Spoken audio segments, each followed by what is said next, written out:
আলুর পরোটা তো অনেক বানিয়েছেন, একবার আলুর কুলচা ট্রাই করবেন কি? আমি যদি তৈরি করতে পারি তাহলে আপনারা তো আরও সুন্দরভাবে তৈরি করতে পারবেন। খুবই সামান্য ঘরোয়া উপকরণ দিয়ে কিন্তু আপনারা এই দুর্দান্ত স্বাদের আলুর কুলচা তৈরি করে নিতে পারবেন। বাড়িতে কোনো গেস্ট এলেও কিন্তু আপনারা এটি তৈরি করে তাক লাগিয়ে দিতে পারেন। তাহলে চলুন আর দেরি না করে এই সুন্দর রেসিপিটি দেখে নেওয়া যাক। নমস্কার, আমি মিলি, আর আপনারা দেখছেন মিলিস লিটল কিচেন। আমাদের আজকের রেসিপি আলু কুলচা। আলু কুলচা বানানোর জন্য এখানে আমি নিয়ে নিয়েছি 400 গ্রাম মতন ময়দা। এই ময়দার মধ্যে দিয়ে দেবেন স্বাদ অনুযায়ী লবণ আর সামান্য একটু চিনি। এরপর শুকনো উপকরণগুলো হাতের সাহায্যে একটু মিশিয়ে নেবেন। এরপর দেখুন মাঝখানে একটু জায়গা আমি ফাঁকা করে রাখলাম। 2 থেকে 3 চামচ মতন টক দই ভালোভাবে কিন্তু ফেটিয়ে নেবেন আর ময়দার মধ্যে দিয়ে দেবেন।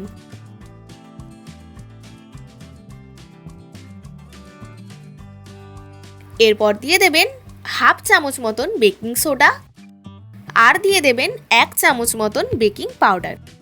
এরপর দইয়ের সাথে বেকিং পাউডার ও সোডাটা ভালোভাবে মিশিয়ে নেবেন। দেখবেন দইটা কিন্তু ফুলে উঠছে।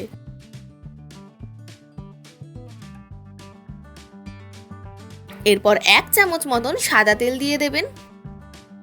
এরপর সমস্ত উপকরণ সহযোগে ময়দাটা কিন্তু ভালোভাবে মেখে নিতে হবে।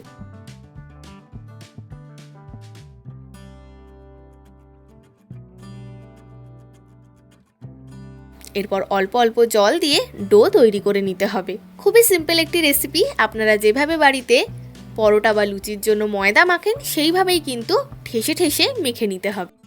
মিলিস লিটল কিচেনে যদি আপনারা নতুন হয়ে থাকেন তবে অবশ্যই চ্যানেলটিকে সাবস্ক্রাইব করে বেল আইকনটি ক্লিক করে দেবেন, যাতে এই চ্যানেলে হওয়া সমস্ত রান্নার আপডেট সবার আগে আপনাদের কাছে পৌঁছে যায়। ভিডিওর ডেসক্রিপশনে আমার ফেসবুক পেজের লিঙ্কটিও দেওয়া রইল। আপনাদের কাছে অনুরোধ রইল আমার ফেসবুক পেজটিকেও ফলো করার জন্য। দেখুন ময়দাটা কিন্তু মাখা কমপ্লিট হয়ে গেছে। এরপর ঢাকা দিয়ে আধ ঘন্টা মতন কিন্তু রেস্টে রেখে দেবেন। এবার ময়দাটা যতক্ষণ রেস্টে থাকছে ততক্ষণ আলু কুলচার স্টাফিংটা তৈরি করে নিতে হবে। তার জন্য এখানে আমি 2টো মিডিয়াম সাইজের আলু সেদ্ধ করে নিয়েছিলাম। এরপর এই সেদ্ধ করা আলুগুলো আপনারা এইভাবে গ্রেট করে নেবেন, অথবা আপনারা চাইলে হাতের সাহায্যে কিন্তু ম্যাশও করে নিতে পারেন।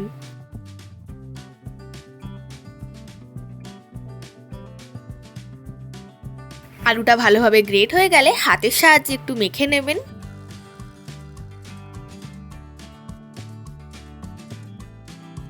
এরপর দিয়ে দেবেন আদা কুচি, দিয়ে দেবেন কাঁচা লঙ্কা কুচি। আপনারা যেমন ঝাল পছন্দ করেন সেই অনুযায়ী লঙ্কাটা এখানে দিয়ে দেবেন।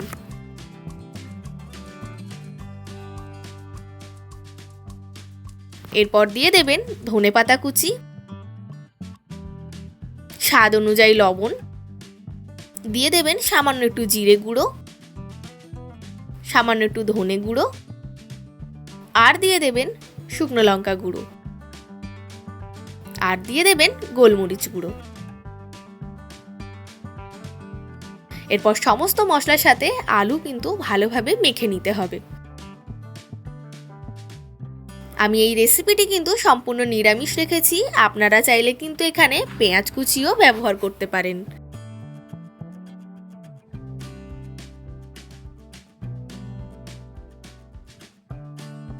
এরপর দেখুন আলুটা আমাদের মাখা হয়ে গেছে। তাহলে আলু কুলচার জন্য আলু স্টাফিংও কিন্তু রেডি।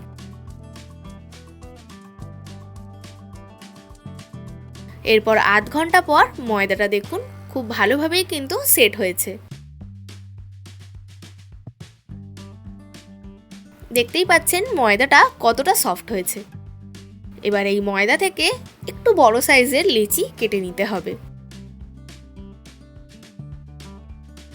দেখুন এরপর এক এক করে লেচিগুলো কিন্তু কেটে রাখছি। প্রত্যেকটি লেচি কাটা হয়ে গেলে একটি ভিজে তোয়ালে অথবা গামছা দিয়ে কিন্তু লেচিগুলো ঢাকা দিয়ে রাখবেন এবং স্টাফিং ভরার পর যখন বেলবেন একটি একটি করে এর থেকেই কিন্তু বার করে নেবেন। এরপর এই কুলচাগুলো বেলার জন্য ভালোভাবে ময়দা স্প্রেড করে নেবেন, হাতেও কিন্তু ময়দা মাখিয়ে নেবেন।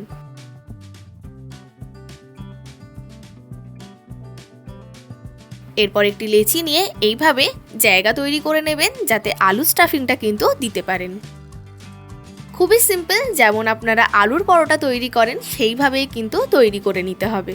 এই রেসিপিটির আরও একটি গুণ হচ্ছে এতে কিন্তু খুব কম পরিমাণে তেল বা বাটার ইউজ হয়। এরপর আলু স্টাফিংটা এর মধ্যে দিয়ে দেবেন আর খুব সাবধানে এইভাবে মুড়িয়ে নেবেন যাতে আলুর পুরটা বেরিয়ে না যায়।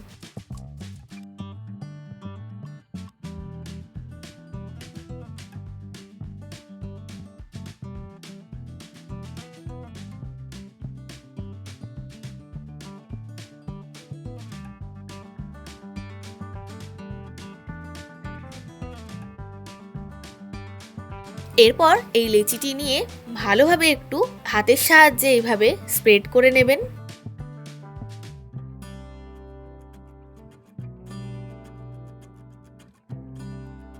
এগুলো আপনারা একদিক করেই বেলবেন যাতে একটু লম্বা হয়, যাতে শেপটা কুলচার মতন হয়।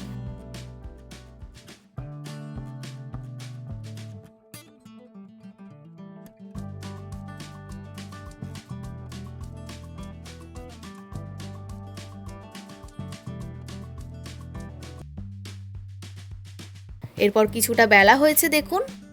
এরপর ওপর থেকে দিয়ে দেবেন সাদা তিল আর সামান্য একটু ধনেপাতা কুচি।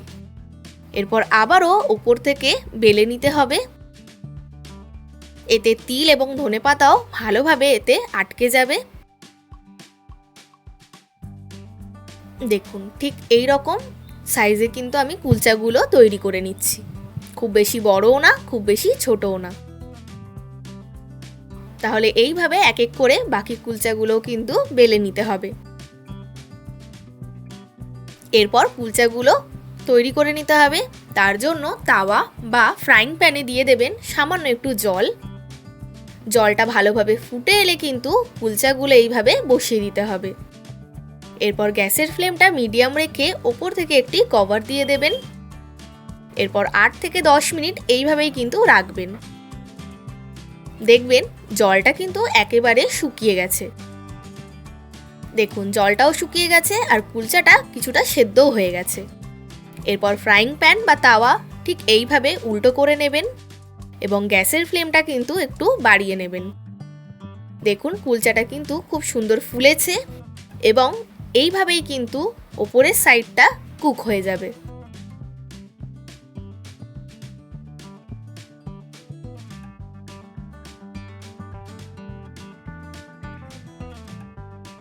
এরপর সামান্য একটু বাটার এইভাবে স্প্রেড করে দেবেন। তাহলে দেখতেই পেলেন এই কুলচার রেসিপিতে কিন্তু কোনো রকম তেল ইউজ হয়নি, নামে মাত্র একটু বাটার আমি স্প্রেড করেছি। কুলচাটি অপর দিকে উল্টে এই প্রান্তেও কিন্তু সামান্য একটু বাটার স্প্রেড করে দেবেন।